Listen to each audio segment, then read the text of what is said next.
అందరికీ నమస్కారం. Community guidelines గురించి ఈరోజు అయితే మనం తెలుసుకుందాం.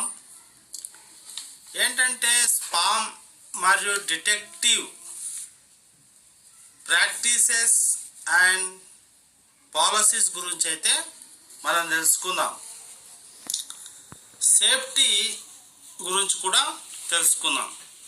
గమనిక, యూట్యూబ్ తప్పుడు సమాచారము, మళ్ళా ఇంకోటి ఏంటంటే సంబంధిత విధానాల గురించి మరింత స్పష్టతని అందజేయడానికి ఈ ఇటీవల మా రూపం మార్గదర్శకాల పూర్వ వ్యవస్థీకరించి వివాదాలను నవీకరించడానికి తప్పుడు సమాచారంపై కథనాలు